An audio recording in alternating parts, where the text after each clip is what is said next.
I am Angeline Spignesi, Catholic Arden, continuing my summary of my findings on depth psychology and synchrony with Christ from my book, The Articulate Silence of God. I left off with Sander speaking with the old man about birth, separation from parents, and issues of idolatry. In section 4, part 1, Sander says goodbye to the elder, saying he will absorb everything they discussed. Quoting from the book, quote, "He longs to go further. He knows there is a place which is of himself, which he does not know, which creates, spark of soul through which the spirit sears, end quote.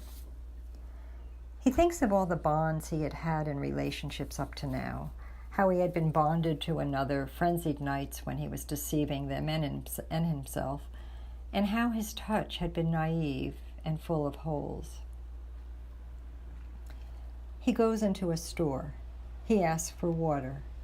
The shopkeeper asks him if he wants living water. Sander wants to fall down on his knees, but he worries about scrapes. The shopkeeper gives him a broad wooden bowl, hands it to him, and asks him his name. Sander tells him his name and fills the bowl with tears of all the losses, ruptures, magnified repetitions. The shopkeeper tells him it is on the way to living water. Tears from the losses, ruptures, hurts, the serpent bites. He says, "We thought Mother was God when in the womb. She is not, and having been bitten, she bites us." As we writhe and tunnel down her, the wrenching in her vagina, the way she is split open, remembers in her how she was bit, and she bites often not to remember. She bites not to remember being bit. So think of the times that no matter how much you loved your child, you have bitten, now metaphorically bitten, that child, talking about uncontrollable angers, hurtful recriminations, slaps while enraged. Now think of those as attempts not to remember your own hurt and wounds at being bit. Those bites keep us from at one-ment, at atonement, at knowing ourselves at one with God, to which the mother can return and help us return if we become conscious of the bite. From my text, quote, "The shopkeeper's voice is resonant. Moses in the desert, the staff became serpent, configuring Christ on the cross. Serpent becomes caduceus, to heal the original serpent bite of Satan, breaking us from paradise. Break from paradiso, each fall, a repeated bite in bondage. Each bite, more bondage. Christ came on cross to carry the suffering, so the source could come through the bite, bruise on the heel. He lived through healing us to desire of other, original voice, our true vocation," end quote. So the necessity of these bites is for us to remember we are not God and the other is not God. And I discuss how moving through the bites can lead us to our original voice, our true vocation, being at one with ourselves, living in truth. Sander leaves the shop and goes to a door and knocks. 3 children and their mother answer. Her name is Lydia and she makes sashes. She invites him in and makes tea. She says to him, "You know about the serpent bites." She means that she knows that Sander has learned from where they come and part of their necessity. She says she will speak to him as one who was bit and then has bit. She describes how she saw her infant in his first breath of life, and the bloody flesh screaming with her blood all over it. He came out of her, was her creation, and thereby hers. And the infant became, in the way he sensitively resounded to her touch, voice, and posture, he became a continuity, an extension of herself, reflecting her back to herself, and thereby allowing her to see herself as one with him. So her infant gave her what her own mother could not give, a cohesive, completely continuous watchfulness of her in response to her. The baby oriented her and became the best possible resemblance of who she was. She says, quote, permanently encased in my vision and me in it. Yet, as orienting me, she says, it threatened to shatter the way I felt whole in and with it, since it reminded me of the moment when I was an infant and was ruptured from that unity, that mutual reflection, end quote. So being at one with the baby also reminds the mother of that fusion that she had had with her mother, as well as the cut that was to come, has to come from and out of it. Sander asks, you were seeing the moment before you were bitten as you looked upon your infant in such bliss. Yes, Lydia responds, I looked upon him and remembered the bite that was to come. So, he asks, why did you bite it then? Because, she replies, as he developed his own sounds, his own movements, his own self, he differed from me and brought into question that he could be my self's wholeness, my self's cohesion, my cohesive self. They discuss how every movement the baby makes into being a distinct self, every growth into itself, signaled that it could not hold Lydia together. And in crumbling, rupturing from the original unity with the baby, she bit, which was a way to reconnect with it as it reacted negatively to the separation. Lydia adds, the devil that hates the potency, the potential of another separating from us into its own life, resides in us all. No matter how much the parent loves the child, these separations, as the child develops, loom large and are very difficult for the parent, each parent, and potentially ominous. Well, Sandra and Lydia discuss how she, as a mother, bit as a response to such separation, and how that was different for different children. Quote from the text, with the first child, the eventual gap between who he was becoming and the holding of my cohesive self was a shock. As the gap widened, I felt more abandoned, becoming the likewise abandonment by my mother that I had when she abandoned me. And from this hole in which I felt fragmented, I bit. Abandonment hole was the desperate hunger, so I bit the child to feed myself. How? Sander asks again. He is leaning back in the chair, pillowed. He eases. Easy chair. He again asks, how? It was to cut, leave abruptly in mind, heart, or body, when I saw evidence that my child was distinguishing, which felt like abandonment. It was as though a spark manifested, saying, I am not you or from you, yet of that source, my God, ignites me. I germinate to that, holy and terrible. I am not you. So I tore away, abrupt cut from and therefore into, and perhaps suck, holding the baby in mind, heart, body, and then suddenly not. Out in some stratosphere, my baby was left dangling, and where was its source then? So it hungered, and I was left with sucking its blood sacrifice to my enraged hunger. You are not an evil woman, Sander quietly said. Lydia looked down and for a moment away, side-glanced to books, thickly lining the wall along the hearth. These books shored. They spoke to her. Keep speaking. They coaxed in comfort, appealing books shelved and sliding. She continues, it is that the evil passes through the parent, both parents bite. It affects all of us on some level. We always know somehow when it is occurring, even if it is in the reservoirs of our knowing, and we know when it ceases. At the moment of the bite, I am the obstacle between my child and God. I am what gets between that child and its source. I am the serpent in the garden, as my caregiver was that also at some point for me. She says that each family undergoes a different sort of bite pattern, depending on generations. Some a snake, some a spider, some a parasite, some a vapor like typhus that craves substance. some octopus or Dracula, yet all serpent, which essentially cuts and sucks. Wrong, blood, sacrifice. Yet such is necessary. That is, becoming human is to undergo it, to passage through it in life.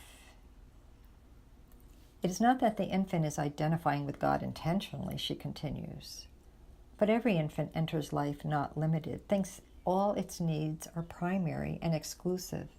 Infancy is the inflation we have to work through in humanizing, where we have to give up ourselves as being God. Sanders sees this and says, so the serpent and its bite is the necessary deflation for humanization, for being human. Lydia nods and says, so therefore it can be the return to God, depending on the dosage of the bite. Now, she says, we do not want to glorify serpent or suggest we understand the necessity of it in the divine plan. But she knows the serpent is there in us all, has bit the mother, and she has repeated his bite, as has the father. She now sees that if there can be antidotes to the bite, the person can coalesce, come together after the rupturing, the dismantling. Which is not to say the woman is the fault or evil, quite the contrary. The woman was chosen to be the one who gives life, and this comes with it the necessary humanizing, that creation. The necessity is to remove the Godhead from the mother, from the father, and from the infant. In a way, the way she has humanized such and worked through the serpent bites has made her hardier and more resilient than many, also wiser. Lydia continues, this can relate to psychosis, and we can read the Old Testament psychologically and spiritually here. If the bite is such that the self has great difficulty getting back together, reassembling, we can say that the bite has gotten to the deepest self, the ark in the Holy of Holies of the Tabernacle of the Old Testament. And then psychosis can result. Yet even that can be redeemable as one goes to Christ. Not that psychosis always can be reversible, yet it can be redeemable. They then go over the kinds of bites. First, she says, is the John Reed bite, which leads to problems in knowing that one exists in time, history, and space body. This bite is a tremendous frontal attack. The parent attacks the child in ways which make the child afraid for his or her life. Here is a devastating shattering, bomb going off, no solace or security. The very ground of its being is threatened. Threats of annihilation.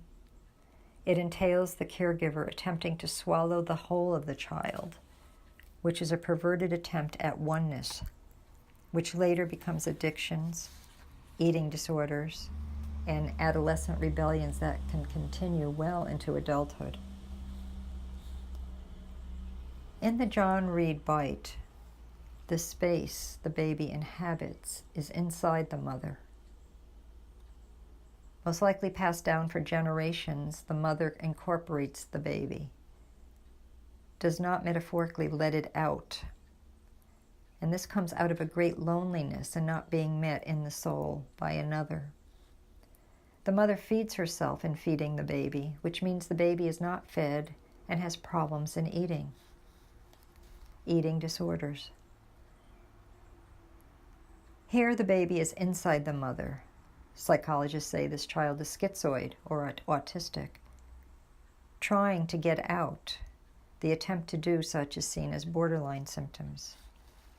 Mother and child see one another as God, as idol. The second sort of bite is Brocklehurst, where the child's creativity is shunned and rejected outright. The parent attacks what the child produces, what the child creates. So what is deadened is what can produce the fruit of the Spirit. This bite comes in the mode of dominance. The attack is through searing criticism and recrimination, where the child feels feels its projects are worthless, disgusting, and it is rejected, outcast. This attack can accompany toilet training, where the child's first creation is abhorred, rejected. Here is two-ness, where the child seeks the other, a twin, to stabilize and reflect itself, and then attempts to gain dominance, leading to arrogance, obsessive contemptuousness, competition, and sadism, masochisms. The sense is that either the child or the other, the twin, can live, but not both. The space one inhabits here is just outside the mother, yet trying to get back in hierarchical relation to the mother. Idol is mother seen as twin, yet either above or below the child. The third sort of bite is an attack on the child's desire. The parent attacks what the child desires, longs for. This is the Rochester bite, when one invades and crushes what the child adores and for which it yearns. Here's when the adult tries to take over the child's desire by becoming it. And the child's body then has to hold adult desire, which crushes the child. An erotic push-pull, seduction, and abandonment accompanies such. Here there is threeness, and the mode is manipulation, and it is where hunger, the oral, looks like genital, so promiscuity results. Hysteria is the attempt to fight back against this attack on desire. Rigidities are the attempt to steel oneself against it, off from it. Cravings permeate here. The space one inhabits is outside the mother completely, yet with a third as a bridge to her or the father. Rivals. Now one thinks not the parent, but the third is God or the devil. Sandra asks why there has to be 3 bites. Lydia replies that it's because the child, its hunger, its creativity, and its desire is not returning to me or the father, not completing us, no longer making us feel cohesive and whole. The child begins to serve the spirit and not us. I bite and suck in these repetitions, which are false blood sacrifices. Blood for idols. A quote from the text. These bites, quote, "These bites are sacrifices, which are false covenants, set up idols, and much wrong suffering. They are substitutes, compensations, and in a way wrong reparations for the whole where each is when not with God. So they are a denial of our essential wound of humanity, of our inferior, our cross." End quote. Now I ask you who are listening to this, how do these findings pertain to your life? You may think about, reflect deeply upon ways you have been bitten, ways your existence, your creativity, and your desire have been attacked and wounded, and then how you may have repeated such with your offspring and others that you love. And what are ways these bites can be healed? My analysis of Jane Eyre, delivered in my 12 YouTube audios from my book Lyrical Analysis, The Unconscious Through Jane Eyre, offer ways. First, it is to recognize the deep loneliness that is the root of it all. A loneliness only really assuaged by the love and mercy of God. So from the John Reed bites, where your very existence is threatened, healing would begin in facing the absence of the caregiver in one's life and how you have retaliated for such, reacted to such. It is then to open to a father figure who is more yielding and can take in your experience. Then it would be important to go to an organized female form of school. Learn the great books and Bible, the great roots of our culture and its existence, its wisdoms, opening to the teachers who are positive mother figures and open to their love and learning, to raise your heart, to raise to your heart. From the Brocklehurst bites, where your creativity was undermined, attacked, stopped, healing would encompass further opening your heart to the love of woman teachers. This would have to accompany not resorting exclusively to the intellect and leaving body altogether, but to have the intellect work with creative pursuits involving the body. It would be important here to learn Christ's lessons on not retaliating, not resisting evil, and not react against Brocklehurst's provocations in this process. That would allow further opening to temple, to spirit, which can guide and nurture. From the Rochester bites, where your desire is attacked, your longing ridiculed or prohibited, it would be important not to get entangled in provocative triangles, yet to explore your jealousy impulses, the range and depth of your jealousy, competitions, and manipulations in love. When that leads you to your quote-unquote madness, ways you feel out of control and clinging to or manipulating another with emotional fervor, it is important to face that madness, not act on it. This means going to its source, which would take a retreat into the woods, so to speak, where you have a spiritual guide. Facing the hell in that madness, that yearning, and the searing breach of boundary as you try to possess another is at the root of it all. Only an appeal through your guide to the wisdom of spirit can get you through it. I'll continue in the next audio. Thank you for listening.